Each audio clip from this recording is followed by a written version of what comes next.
this meeting to order and ask that our district clerk leads us in the pledge. Pledge. I pledge allegiance to the flag of the United States of America and to the republic for which it stands, one nation, under God, indivisible, with liberty and justice for all.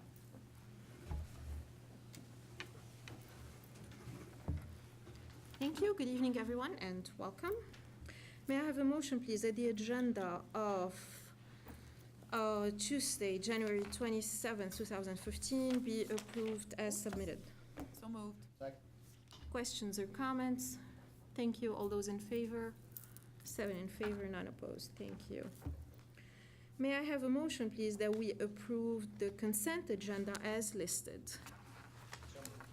Second. Questions or comments? Thank you. All those in favor?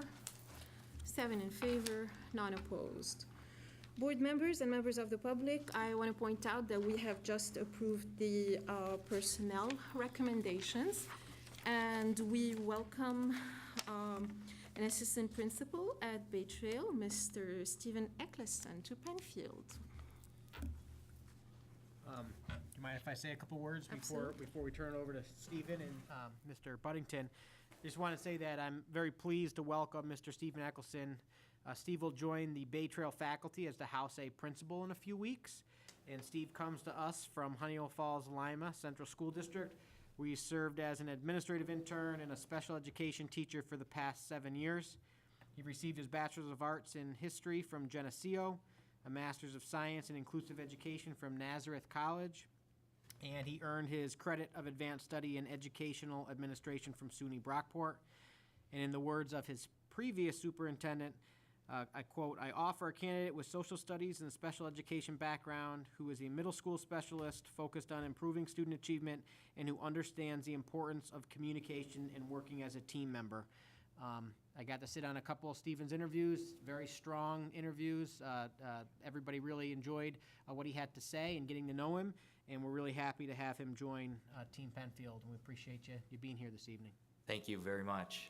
I wanted to just say thank you and good evening to everyone. I'm truly honored and to have the privilege to work for a tremendous and outstanding school district. I'm very eager and excited to get started, and I can't wait for what the future holds. So thank you very much. Congratulations, welcome. Thank you. And we would like to welcome Stephen to Bay Trail, and he definitely demonstrated skills and abilities that we know will help us continue with our journey as we continue to improve our academics and excellence for our students in Penfield. So congratulations and welcome to Bay Trail and Penfield. Thank you all.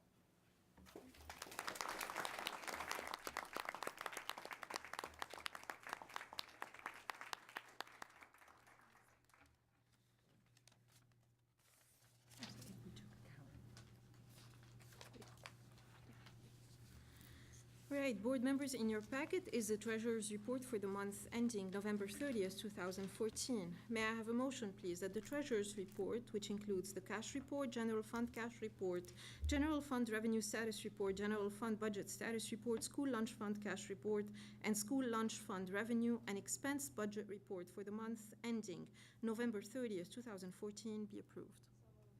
Second. Questions or comments? Thank you. All those in favor? 7 in favor, none opposed. Thank you. And special reports, Dr. Putnam? Sure. Typically we have what is referred to as National School Counseling Week take place the first week in February. And since we don't have our next board meeting until after the first week of February, I just wanted to touch base here and read a proclamation around National School Counseling Week.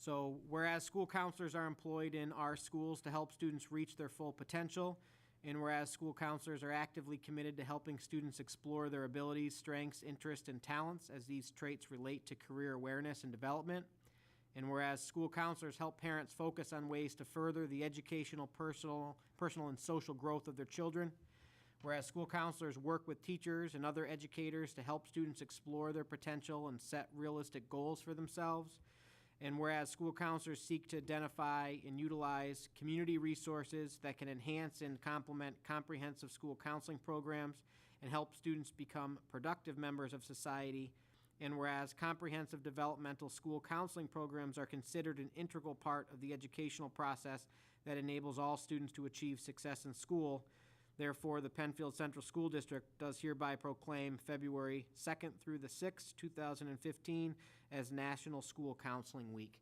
And just, we know of all of us working in schools that those counselors are a front line to help our students both emotionally, socially, and academically. And we just appreciate what they do, and found this was a great way to just let them know from the school district perspective, we appreciate all the work that the counselors do. Thank you, Dr. Putnam. On behalf of this board, we really would like to thank our school counselors for the excellent work that you do. We get to know you a little bit in elementary school, a bit more in middle school, definitely more in high school, especially with all the college acceptance thing, but also because you are there for our students and you listen to them, you connect with them, you have special relationship with them. And we all know, how much I support, mental health professionals, considering I live with one.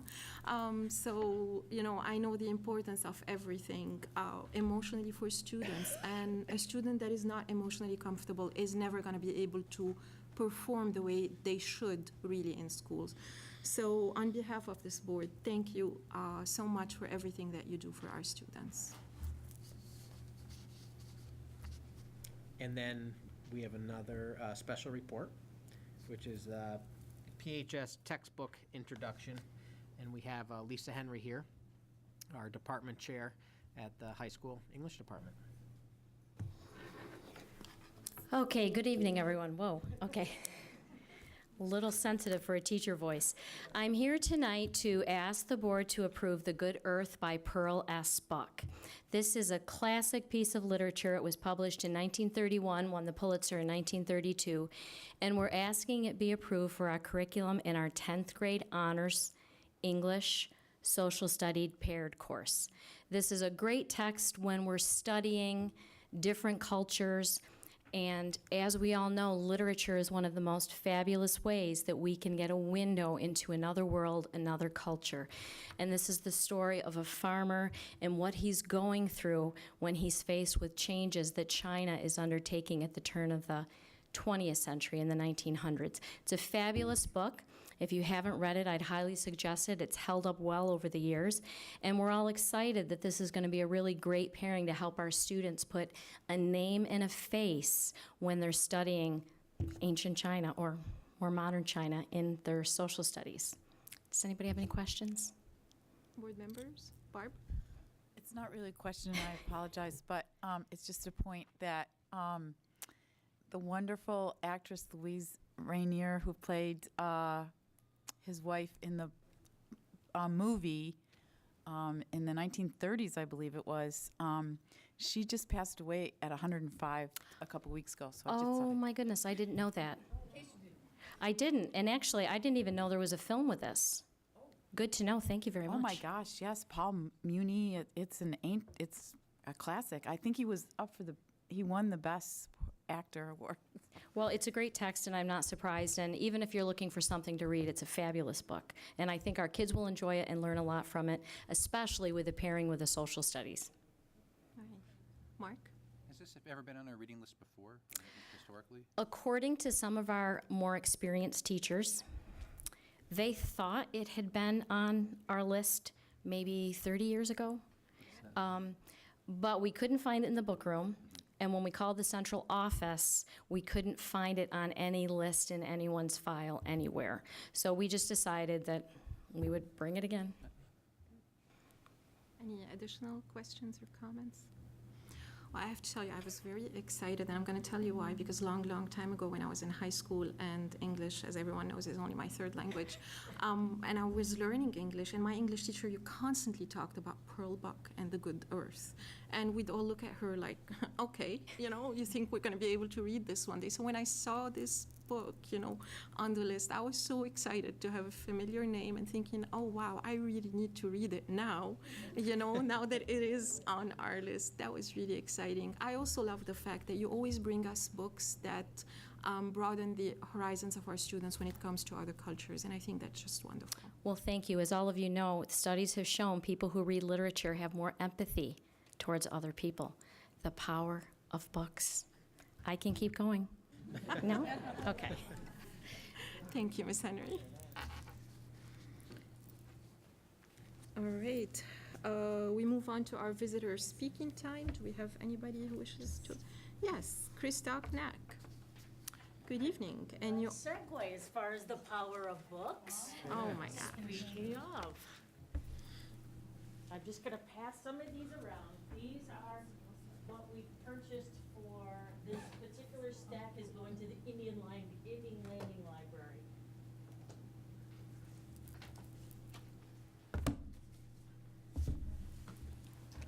That one I read, awesome. A lot of them I read, but that one in particular.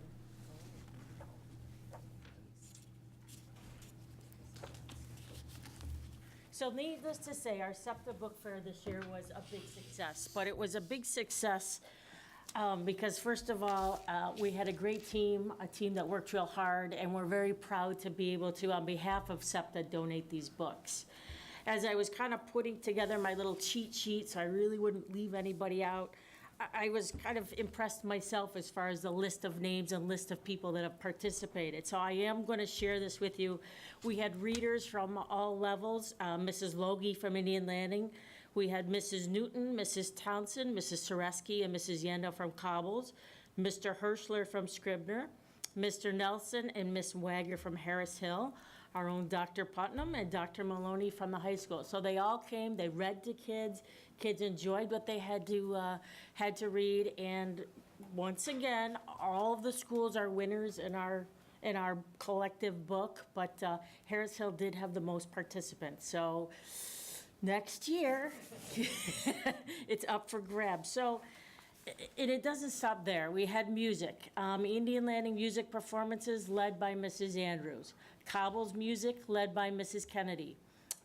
We had a neat thing this year with Bay Trail, Advanced Chamber Group led by Mrs. Slocum, with Mr. Buddington narrating one of the pieces. So that was really neat to see them all working together. Orchestral talent from the high school led by Mrs. Stewart. There was 4 string players playing, and they played so beautifully. Somebody sitting next to me with a younger kid said, wow, do they all sound that good when they get to high school? And having a sophomore myself, I didn't want to squelch things. My son does well, but not quite that well. I mean, this group was so good, they do weddings. So, I mean, they were phenomenal. We had music from Jumbo Shrimp and then music from the Music Education Center. So we've got not only did we pull from the Penfield School District, but also from the community. Art. If you were there, thank you very much for coming. If you spent, thank you even more. But if you were there, you couldn't have missed the art that was there on display. So I'd be remiss if I didn't mention the art teachers that pulled it all together for us. Mrs. Vatican from Cobbles, Mr. Robeson from Harris Hill, Mrs. Cox from Scribner, Mrs. Peterson from Indian Landing, and Mr. Garza from Bay Trail. And again, it really was neat to see, especially when the people were up reading, to see the backdrop of art behind them. We had 2 author visits this year. Vivian Van Velde, she came, she signed, and she autographed books. And then we had Charles Benoit, who did a writer's workshop on how to write a story by first starting with your villain. So it was neat to see them interact with the customers. And I know Vivian Van Velde, she immediately posted pictures on her Facebook page, so she even beat us to that. So they were a nice draw. We had a Lego competition with our own Mr. Pfeiffer, along with Bay Trail students, and they were tasked with building a Penfield structure. So we had 2 teams, and one team chose the entrance to Harris Hill. The other team chose the entrance to the community center, and honestly, I don't remember who won. Do you? I think it was the Harris Hill entrance. But again, they're all winners. I got a prize. Everybody got a prize. And we also had 7 teams of therapy dogs come in with their handlers. So it was neat to see kind of the different personalities of the dogs. They came in all shapes, sizes, long-haired, short-haired, very well-tempered, and you even got to interview one of the handlers and sort of the dog. So that was also really neat. What we wanted to do this year was add a little bit about what SEPTA is. And I'd probably be remiss if I didn't kind of say it's really nice that the Penfield community wrapped their arms around kind of the disability awareness piece, because I think it's so important to us personally, because a lot of us have kids with disabilities, and it takes a village to raise any kid, but in particular, a kid with some challenging issues, the village is much bigger. And from my own personal point of view, many are in the audience today that work with my kids. So we thank you guys for for celebrating that. So what we added is kind of some of the therapy that a kid might receive once they're in school or they have some challenges. So that's where the therapy dogs came in, and we had Erin Volvo from Upstate Music come and just talk about music therapy and what it is, and she did some music therapy exercises with the kids that were there. And we added a poster contest, and traditionally, Book Fair was kind of wrapped around National Inclusive Schools Week. We don't necessarily do a lot with that. In my opinion, it shouldn't be just a week, so I'm not huge on celebrating a week. But to celebrate kind of the inclusivity that we try to promote within our kids, I think is huge.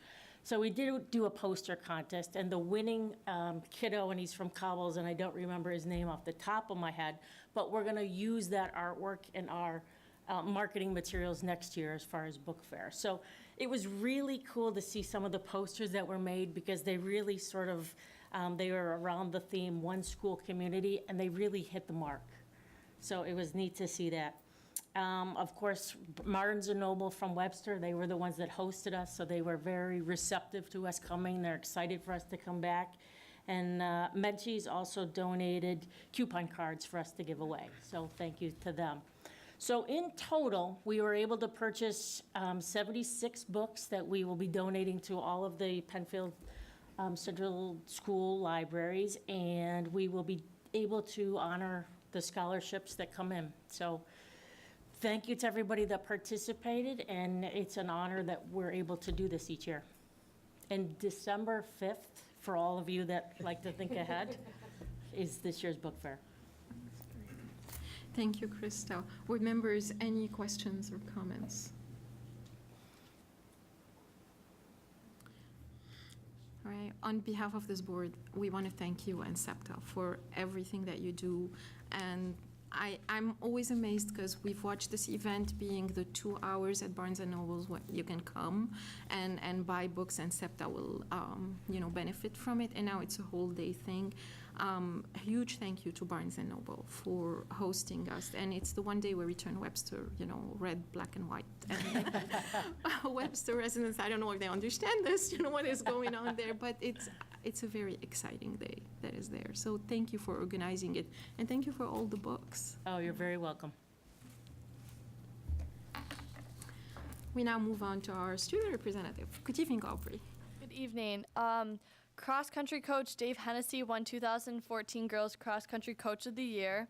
And this Saturday, January 31st, there's the Fantastic Find Sale at the high school from 9 a.m. to 4 p.m. And on Friday, February 6th, there's a PHS Jazz Fundraiser concert with special guest trumpeter Sean Jones. And the high school newspaper Pendulum is working very hard to get an issue out before February break. And there's not much stuff that goes on between midterms and February break, so that's one of the reasons why the Patriot Pride Week is going to happen. And we settled on the name Patriot Pride Week because there's the acronym that Patriot stands for, and I know that there's a Patriot Award that's given out. So we decided on that, and the days are Pajama Day, Western Day, USA Day, Nerd Day, and Class Color Day. And right now it seems like the upperclassmen are going to go first because many seniors have early dismissal, and then the underclassmen will go after them. And TV and production class is on making fun videos to promote and get everyone excited about the week.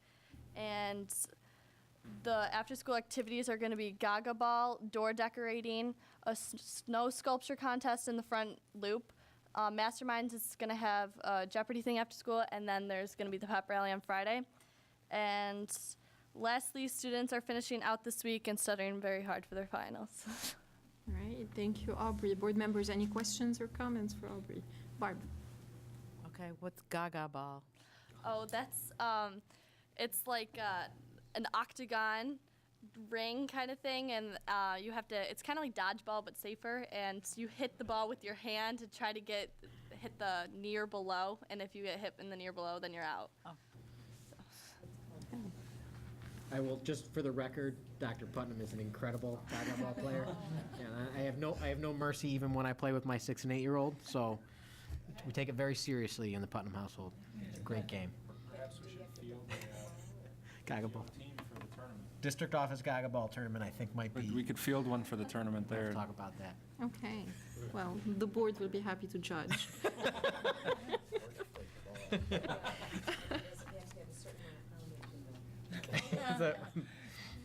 Any additional questions or comments? It's not, yeah, it's like a plush ball. It's not like dangerous.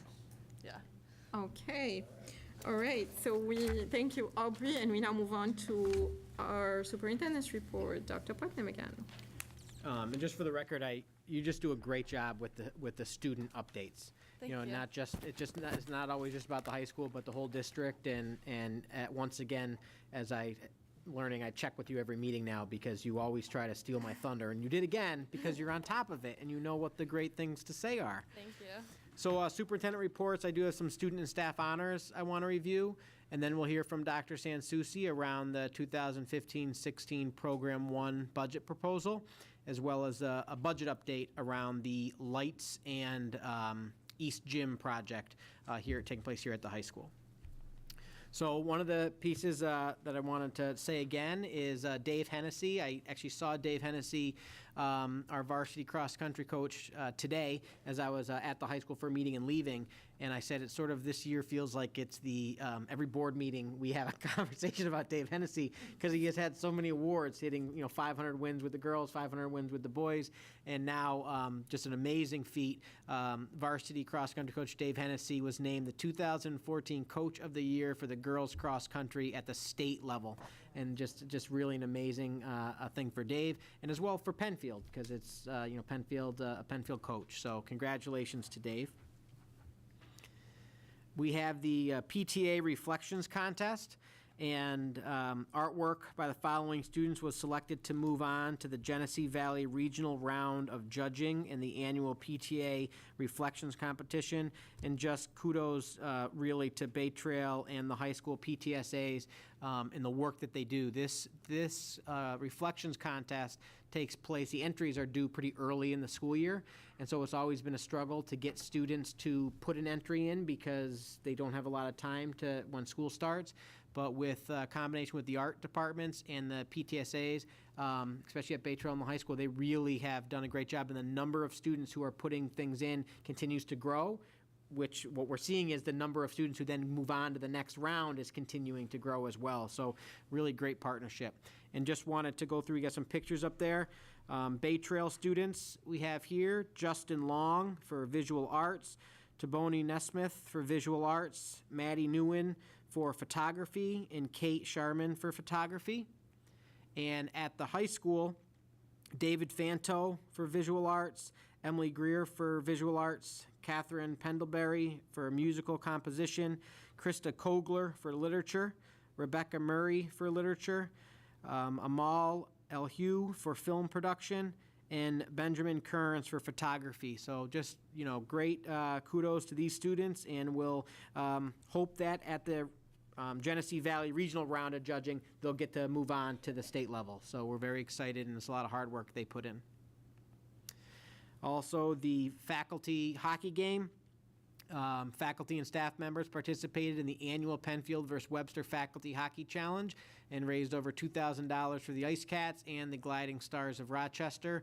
And important to note that there were no serious injuries. So they did a great job with our staff and faculty out there playing hockey.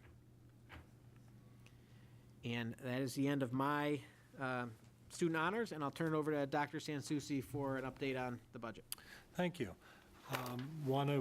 Tonight we have the Program 1 budget presentation. This budget covers the special areas of the instructional program. So services for students with disabilities, school counseling, health services, psychological services, and social work services.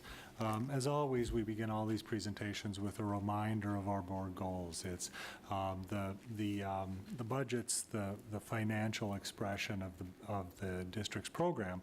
So we do always want to keep an eye on where we want to end up, and we want to end up with attention to academic achievement and excellence, our goal and commitment towards partnerships, and always and most predominantly in this portion of our business fiscal responsibility. So tonight again is the second of the formal pieces of the budget. At the January 13th meeting, we looked at the administrative portion, which included the Board of Education, central administration, and so forth. Tonight, the first of the instructional presentations, which compose about 12% of the budget, so in the special, 12% of the entire budget in the special areas. We'll continue with formal budget presentations through March until we adopt at the end of April. This is what it looks like in terms of the proportional share. So you can see the green area to the right of the slide is this component of the budget, about 12%. It's going up 3% overall. That's an $11,300,000 budget. That's about a $300,000 increase. So I think the question is, where does that money go? And you can see here that the lion's share of this budget, staff development, is a small portion, the smallest portion, along with social work services. The lion's share of this budget goes to programs for students with disabilities, and you can see also that that's where the increases are. The other components of the budget, school counseling, health services, school psychologists, are relatively flat. There are changes. You see those changes in the more detailed document that you have. You have a spreadsheet in your package showing the components as well as the changes in the year over year. But really the story here is in students with disabilities. If we split it up a different way, rather than looking at where we're spending it, we look at what we spend it on. Again, consistent with other areas of the district, we're a people business, and you can see here that same budget, that same $11 million budget spread over the functional areas. It's salaries. And again, salaries predominantly for students with special needs. Some non-certified salaries, those are secretaries and so forth in support of this program. Teeny amounts of equipment, tuitions for students in other outside placements. For example, when a student can't be, their needs are so specific that they can't be maintained either at Penfield or at BOCES, they might be placed in a private setting in the community. Contractual and materials and supplies. So the major changes, there's detail on each of the pieces, but the major changes in this budget, and you saw this in the salary increase, are the addition of 5 paraprofessionals. That's not going forward. Those 5 paraprofessionals were added during the course of 14-15, but weren't included in last year's budget. So, we're carrying them in this year's budget, and we'll need to include them for next year. That's driven really by student needs. So if a student goes through the CSE process, for example, and requires a one-to-one paraprofessional, or if a classroom requires an additional support, that's what's driven that increase, and we need to continue that going forward. There's no change in staffing in mental health counseling or nursing, and there are shifts. You'll see as you go through in many of the budget lines, there are shifts, slight dollar amount shifts, but because the lines are small, the percentages can be greater.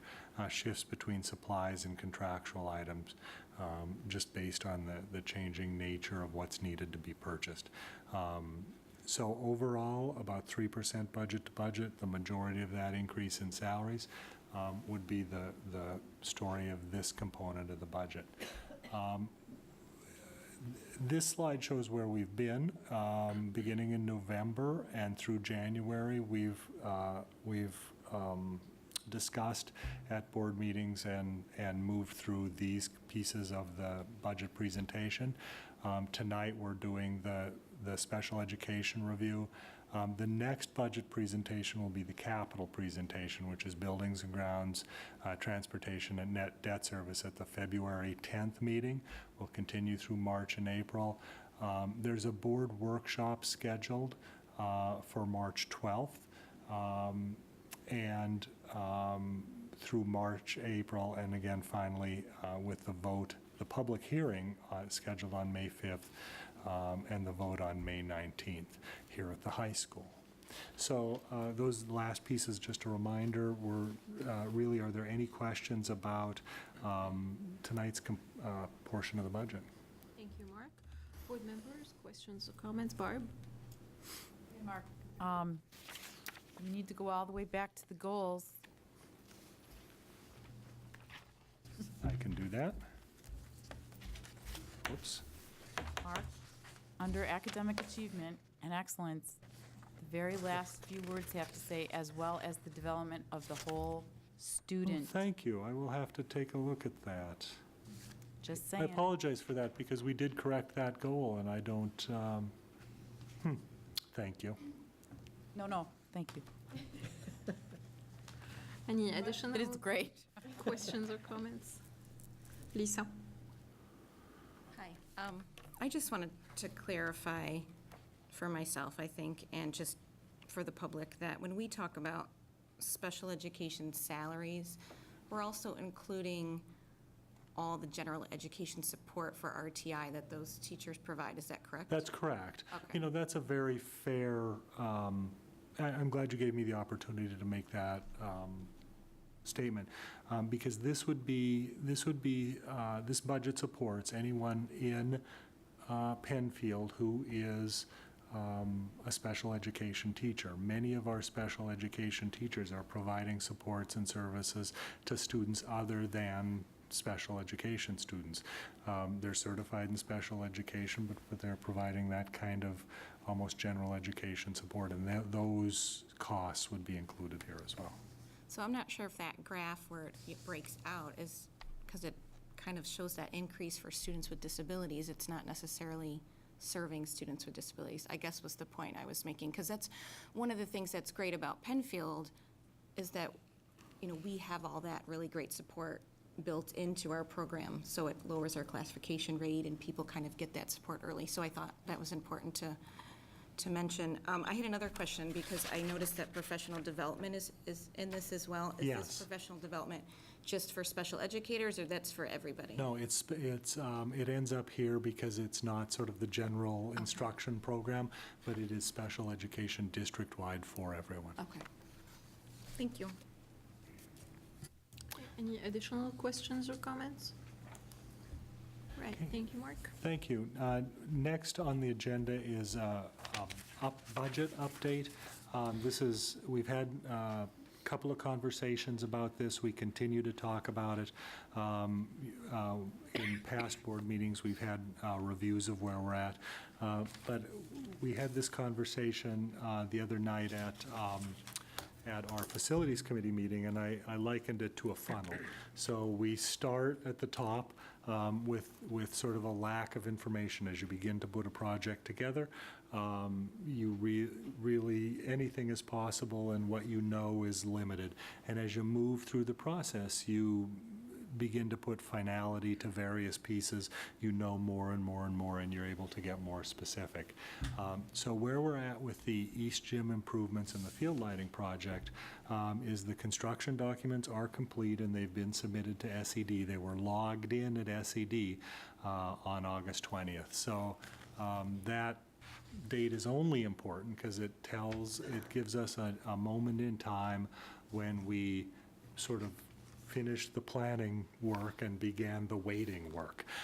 Before we can move forward, we need to have a building permit from SED, which means it needs our plans, our specifications, all the work that was done needs to go through their process, and they move at their own pace. So they have limited staff.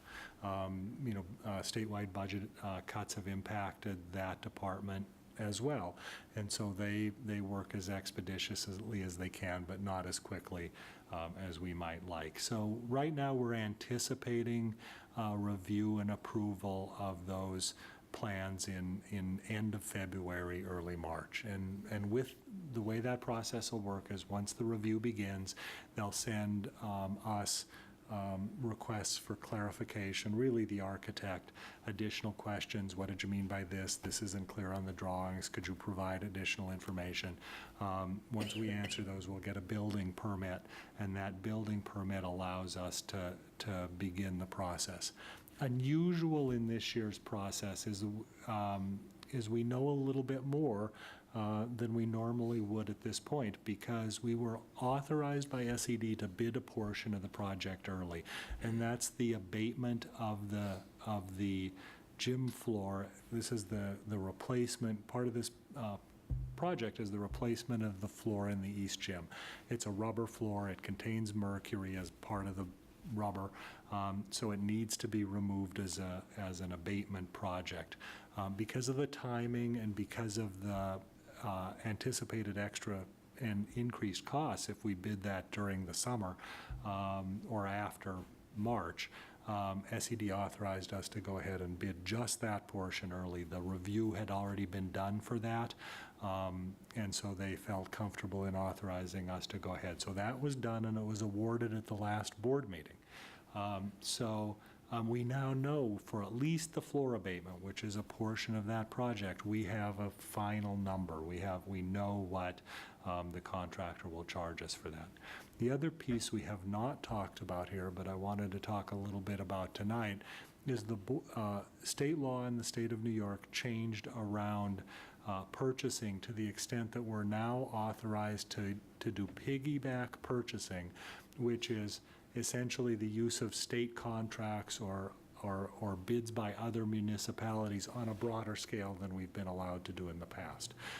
It was a piece of mandate relief and a move towards efficiency by the state legislature. This board adopted the policy around piggyback purchasing some months ago. And this will be our first. We've used it on a small scale for other items, but this is our first large-scale use of it. The lights themselves for the field lighting project are available through a municipal cooperative located in Pennsylvania. So we were able to get fixed pricing, very competitive pricing on Musco lighting system, which was what we wanted in terms of the quality of the product. So we're able to nail down that number. So with that, I want to spend a little bit of time reviewing where we're at, because we'll have some decisions and some discussion as we move throughout the rest of this. So and we'll be talking about this again, I think, at the next board meeting. So the authorized budget for this project was $2.8 million. At this point, to the left in red, we know certain amounts. So we have a bid for the floor abatement. We know what the Musco lights would cost. The incidental cost budget has to be carved out of that $2.8 million. Incidental costs are not construction costs, but they're costs associated with the project. So, for example, the fees for the architect, a fee for the construction manager, testing, air testing, concrete testing, the advertising of bids in the paper, printing of bid sets, all of those sort of, they're not construction costs, but they're costs of a project. Those related costs, those incidental costs, we're estimating a budget of $526,000. And we need to set aside an amount as a percentage of the estimated construction costs for contingency. And that's, we've had lots of conversations as we're moving through the more recent projects about change orders. Where does the money come from? How do you know you have enough? You plan for it. You know, you have to understand when you build a house privately, you'll have a construction contingency. We have one as well. We're recommending that we set aside $200,000 for anticipated changes throughout the project. That leaves us with a budget for construction. We could award bids of $1.4 1.448, $1.4 million.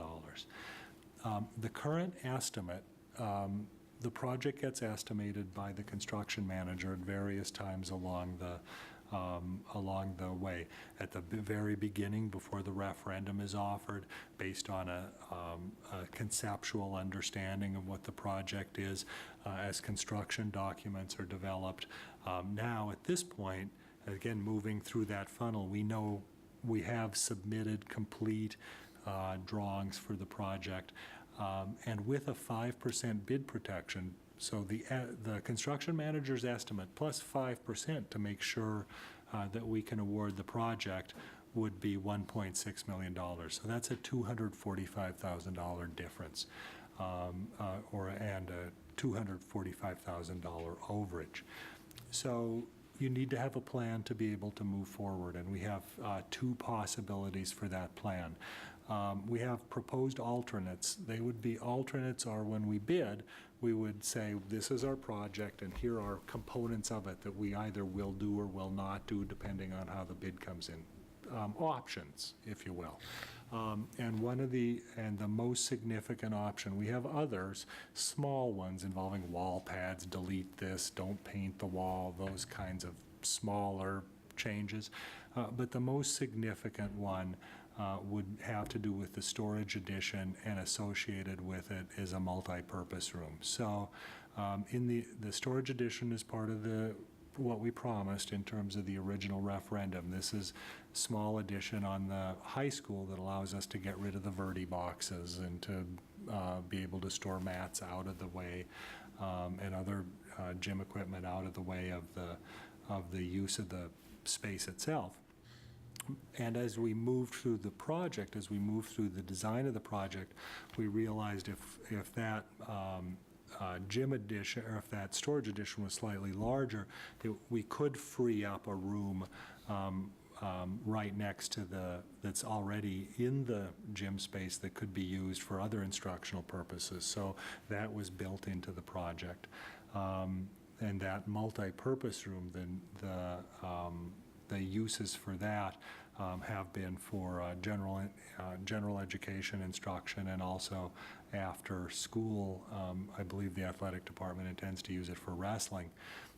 But those components all added together, the addition and the multi-purpose room, are estimated about $290,000. So that alternate will allow us to go forward. At this point, we can say we have a path forward. We know where we're going. And we can go ahead and confidently bid this, knowing that we should be able to deliver the project. But we would be delivering the project potentially without the addition and the multi-purpose room. So we've been having conversations about that. And the other option that I believe we intend to recommend, we'll have this conversation at the next board meeting with the capital budget, but it is possible. We have reserves, we have capacity to add the $300,000 to the budget as we move through the process, supplement this, and be able to deliver the project as it was designed. So that's where we're at right now. We'll learn more as we go along. We'll have another conversation about this at the next board meeting, but I wanted to bring it up tonight to start the conversation, particularly if there's need for any additional information. I wanted to get the ball rolling a little bit early. So is there anything else that you would need to know? Board members, questions or comments? Catherine? Is there a difference? There probably is, because you have them on two different levels there. But what is the difference between construction contingency and a 5% bid protection? Not just conceptually they're different. I mean, it's the same money. It ends up being the same money. Okay. If we're calling out the 5% bid protection against the estimate because that's what it's based on. I mean, that's what that dollar amount was based on. The construction contingency is based just on as a percentage of the total dollars available for construction. If the project went forward, bids came in significantly under, then that money remains available as either as construction contingency. If the budget finishes under project, or I'm sorry, if the project finishes under budget, then the money returns to the general fund. Okay, thank you. Mark? Mark, the gym floor abatement, I can't recall, were we aware of the mercury issue in the beginning? Yes, we were. It was Okay. that was part of the discussion. So all it was a along. known cost? Yes, it was. And the other question is, when we look at the alternatives, like as far as a large storage area and a small one, will that affect the state approval of our plans? Because that's very much a structural change. Well, we will bid it as an alternate, and the deletion of it, we couldn't add it if it wasn't in the plans. It's in the plans, so it'll be part of the approval. If we delete it, we would be not building something that had gone through the approval process, but that wouldn't cause a problem. Okay. Additional questions or comments? John? Mark, I think it's important to note, I know we have a contingency in there about, 9 to 10%, but generally, except for the surprises that we find, we've been able to come in under that Yeah. contingency amount. Absolutely. Due to good planning and good estimates. Sure, sure. It's whenever, because we know, I mean, we have change orders in this agenda. Whenever you do construction, there are going to be unknowns, unanticipated costs. It's just part of of the way construction in public works happens. So you need to be able to plan on that. If you were to award contracts right up to the available amount of money and had no room in the project, the first change, you're done. In fact, you couldn't go forward. And I wouldn't bring to you a recommendation for that. I'd be saying, all right, we need to go back and do something different. Lisa? I think I have two questions. I'm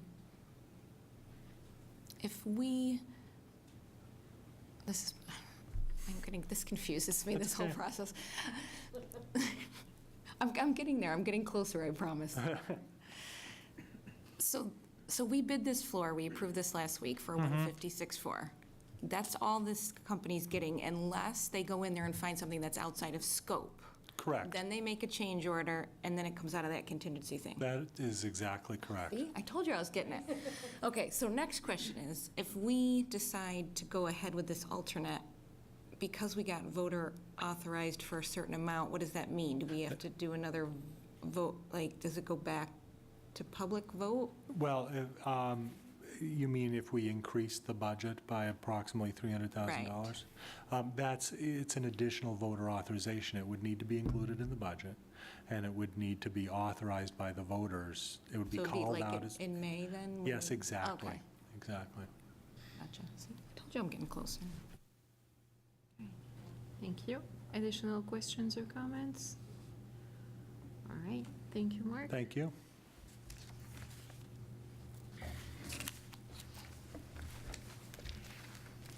This concludes Superintendent's report. Board member, we are on page 3 of your agenda with board business.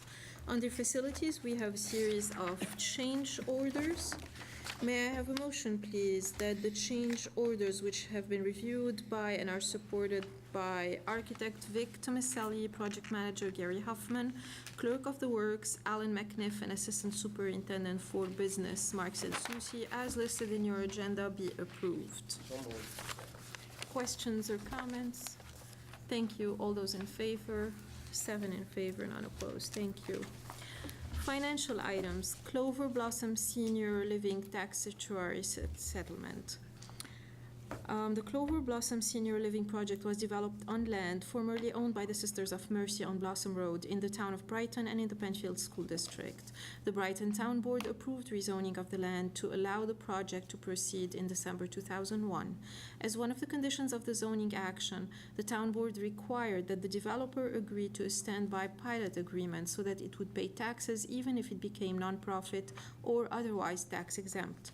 The developer and the town signed the required agreement in 2004.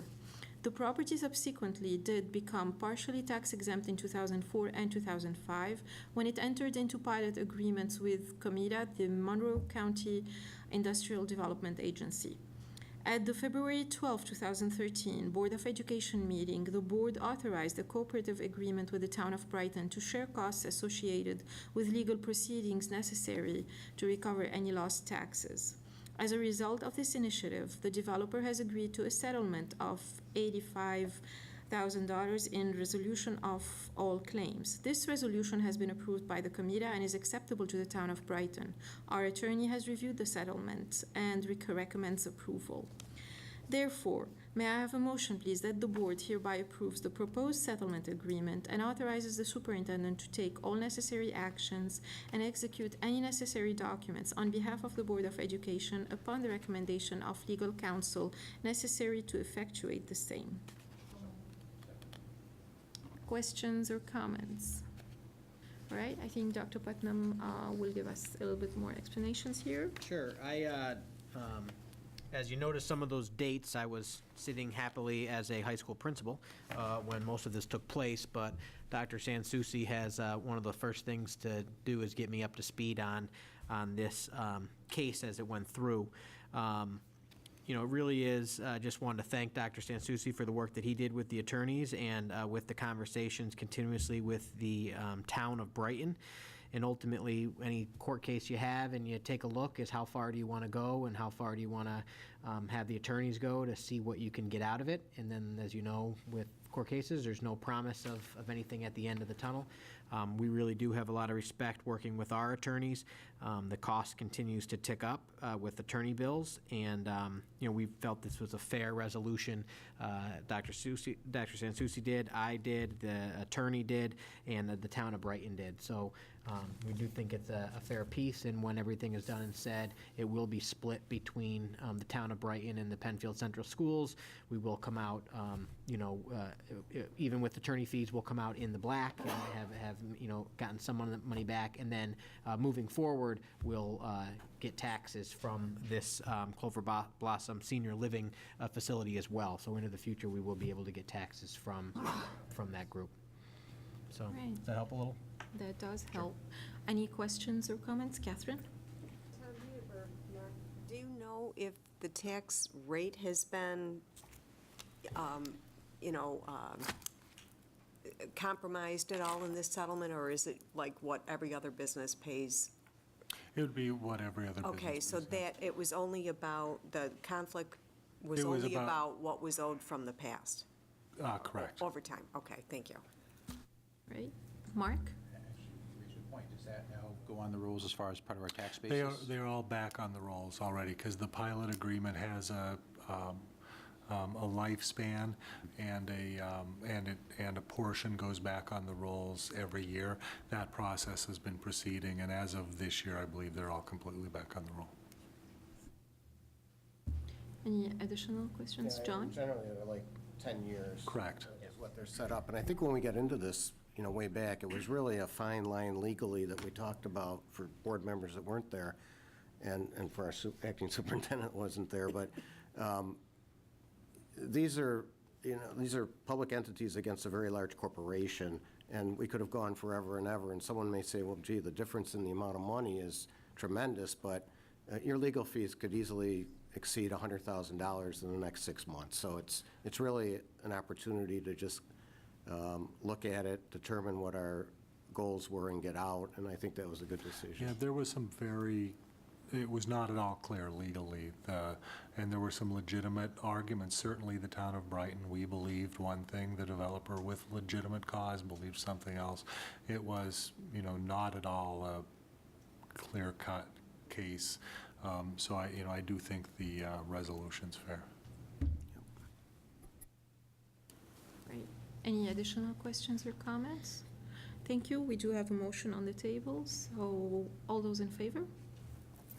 7 in favor, none opposed. Thank you. Single audit report. Copies of the single audit report for the year ending June 30th, 2014 have been provided to Board of Education members by Raymond Wager, CPA, PC, for your review. Those persons responsible for areas covered by the audit have also received the report. The report is positive and unqualified. As in prior years, there were no material instances of non-compliance or questioned costs. The report has been reviewed and accepted by the Audit Committee at their January 15th, 2015 meeting. Assistant Superintendent for Business, Dr. Mark Sansucci, is present to answer any questions you might have. If the board approves, we need a motion on the table to accept the single audit report for the year ending June 30th, 2014. All right, questions or comments? Thank you. All those in favor? 7 in favor, none opposed. Thank you. Extra Classroom Activity Funds Financial Report. The annual independent audit report of the Extra Classroom Activity Funds prepared for the Board of Education by Raymond Wager, CPA, PC, has been reviewed and accepted by the district's audit committee at their January 15, 2015 meeting and has subsequently been provided to the board for review. The audit contains statements for the year ending June 30th, 2014. A corrective action plan for all concerns noted in the audit accompanies the report. Assistant Superintendent for Business, Dr. Mark Sansucci, is present to answer any questions board members may have.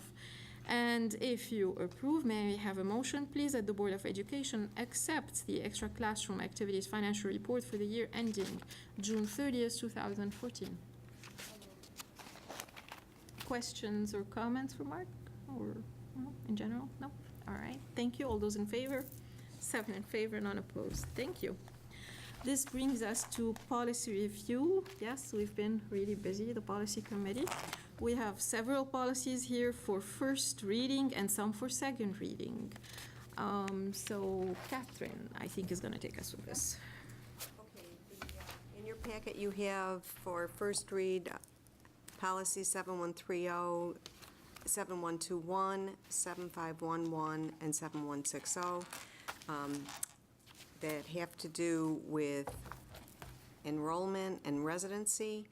And these policies are intended to clear up the immigration status that we spoke about last time at the last board meeting, to comply with the legal requirements, and also to reflect Penfield's welcoming environment and culture of inclusiveness. The underlined wording in the policies are attorney recommendations, and these policies have been reviewed by the Attorney General's office, our district officials, and the Penfield District Attorney. We also have the regulations included, and in with these enrollment policies are included the forms that we are asked, that are required as well, that go along with the policies. So there is that. Any questions in regards to those policies that are here for first read?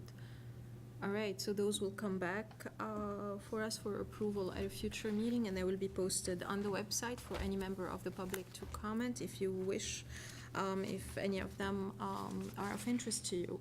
For second reading here, we have policy 7665, and you notice that this one is to be deleted because our policy says that if we are to delete a policy, it needs to come to the board meeting so that we approve the deletion. And the reason why we are deleting it is that the language went in another policy. Am I correct, Policy Committee? Yes, thank you very much. And then 7670, also for second reading, due process complaints, selection, impartial hearing officers, and regulations. 7690, special education mediation. 3210, visitors to school, will be tabled and is going back to Policy Committee due to several comments we received in the board packet. So we're going to take a look at it again and we'll bring it back here. And 8210, safety conditions and programs, is also here for second reading. So any questions or comments? Did we get anything from the public or yes, no? Some of the board members they're all members of the public. So yes, we did get some updates. I know we're always looking for public comment on our policies, and we did get some public comment on our policies from board members. All right. Okay, so board members, may I have a motion at this time that the policies be approved as presented for the exception of 3210? Thank you. All those in favor? 7 in favor, none opposed. Thank you. President's remarks. Board candidates. The terms of Board of Education members, Mrs. Catherine Dean, Mr. Mark Elledge, and Mrs. Carol Nasra, expire on June 30th, 2015. The term of office for a board member is 3 years. Petitions may be obtained at the district office after March 1st, 2015.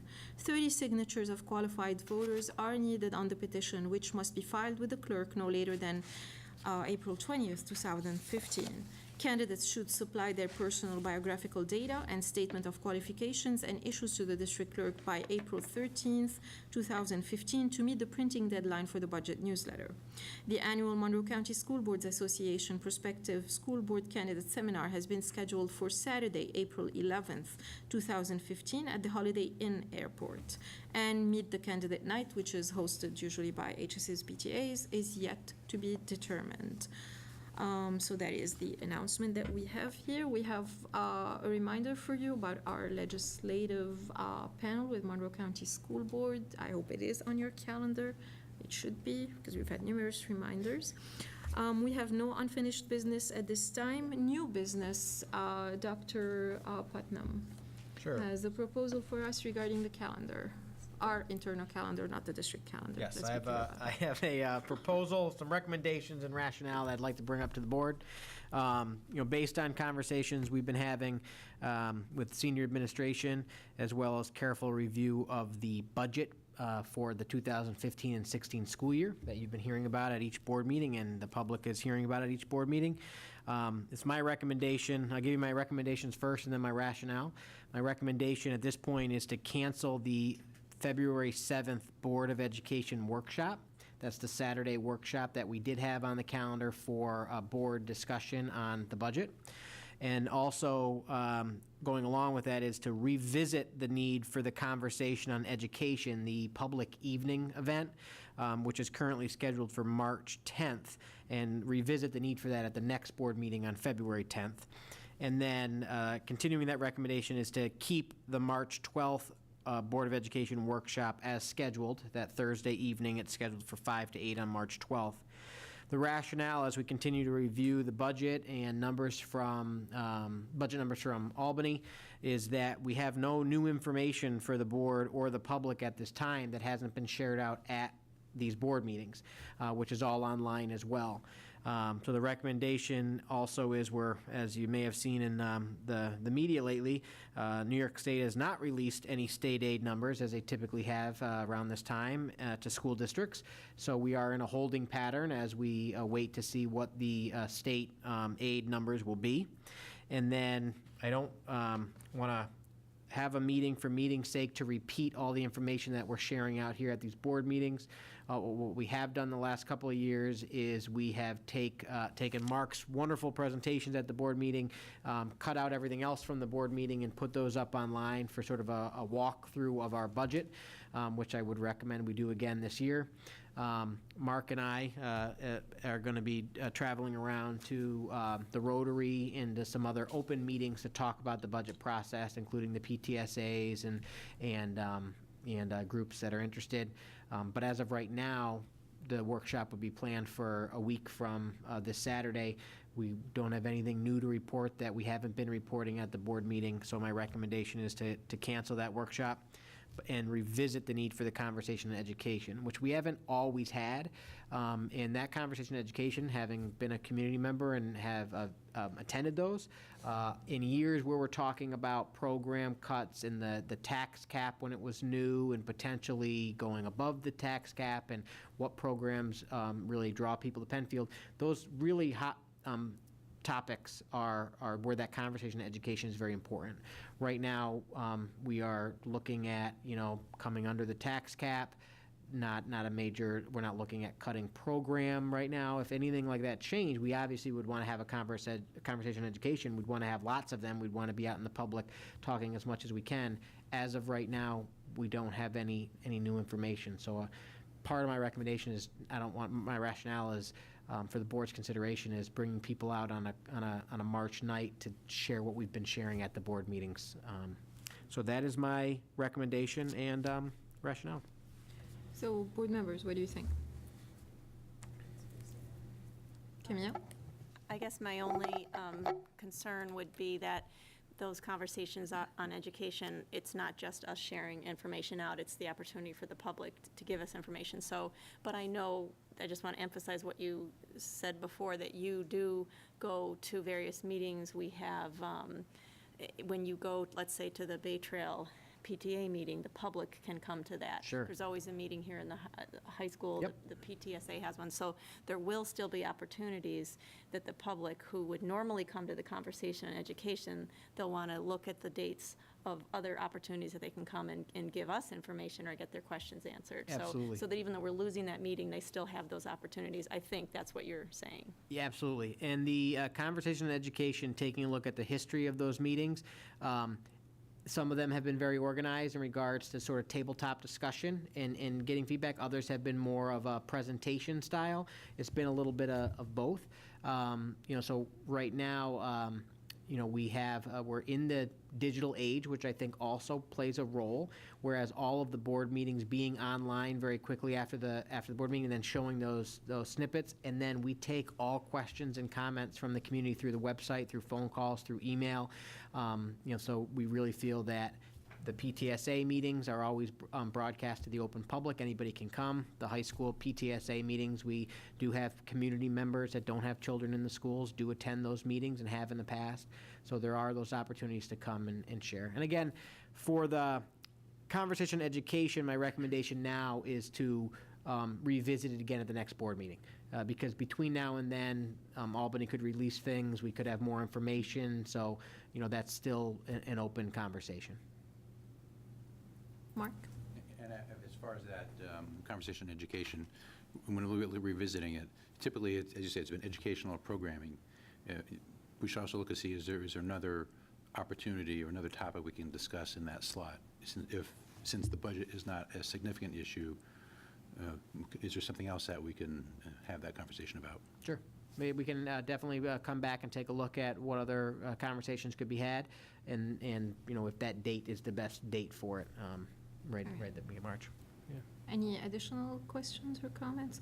So everyone is comfortable with canceling the workshop February 7th, so we will only have the legislative panel with Monroe County School Board in the morning, and we will revisit with the conversation on education depending on what comes from Albany or district office. Yep. All right, very well then. Okay, thank you. There being no further, John, yes, there is further business. You're going to allow me to talk about the Regents meeting? My apologies, That's okay. John. Briefly, because I know we want to move on. I was one of 6 people that met with our New York State Regents, Wade Norwood and Andrew Brown, with the Monroe County School Boards Association, as you all know. And, this kind of goes back to the comments about not getting the budget run, but in New York State government, the Regents oversee the Commissioner of Education and the State Education Department. And by constitution, they're completely separate from the rest of our government. And every governor in our lifetime has been unhappy about that because they don't like not having control over something. So, but nonetheless, we met last week with Wade and Andrew, and our agenda was pretty brief. There's a new education commissioner that we're searching for, and we gave input on that as far as the best qualified candidate, someone who has run something like New York State. We had discussions on field testing, which is a very hot topic, as we all know, and they'll be making some decisions on that. They said not until March. And we also, we did have a talk about their limited staff, Mark, when you talked about things not being approved, and they gave us a lot of numbers that were surprising that their staff has apparently dwindled due to cuts by the governor's side of it.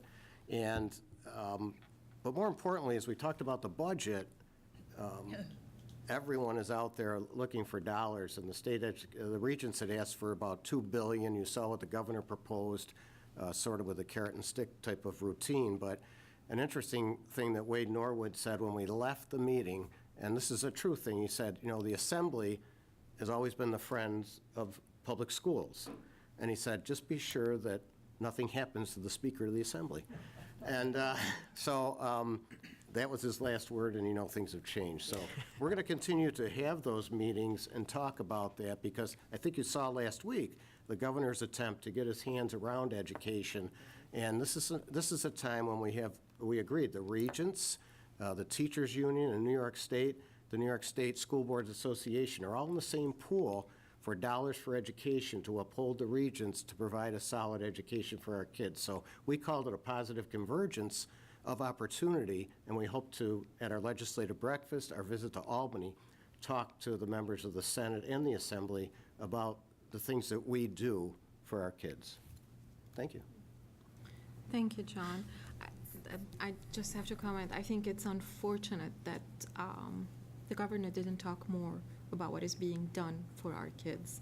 And just when I think about everything that he said, I mean, he obviously has not visited schools in Monroe County, he has not visited Penfield. And I just think it's just so sad that how he's looking at education and, rather than celebrate that we have so many teachers who are so great, and perhaps this is why their score was great, he just decided that the APPR, on which we have spent so much money at training people, at doing all kind of things, that he just thinks that, okay, well then it's because the evaluation is not good, and this is why we have such good people. So I wish he would come to our schools and meet our teachers, because it was just heartbreaking a little bit last week, so. And just one final comment. We did talk about charter schools at our meeting too, and I think the governor talks about this a lot, and it's unbelievable, but most people don't realize that 85% of the kids in New York State go to public schools. So this debate is about 15, maybe 15% of the kids in the state, primarily in New York City. So we've got our work cut out for us trying to educate the governor, the Assembly, and Senate. Hopefully we can all work together to do that. Yes, definitely. And I also, board members, I don't know if you've had time to open the numerous attachments we got from Mark or John from the legislative committee. The letter that Jody wrote regarding appointing a new commissioner, and definitely one in touch with education, one who has been in public schools, who knows what education is about rather than someone who just knows theory. It's a great letter that she wrote, so I hope they take it into consideration. So, okay. All right, any additional items? No? There being no further business for real this time, may I have a motion, please, that the meeting be adjourned at 8:20 p.m.? Questions, comments? Thank you. All those in favor? 7 in favor, none opposed. Thank you.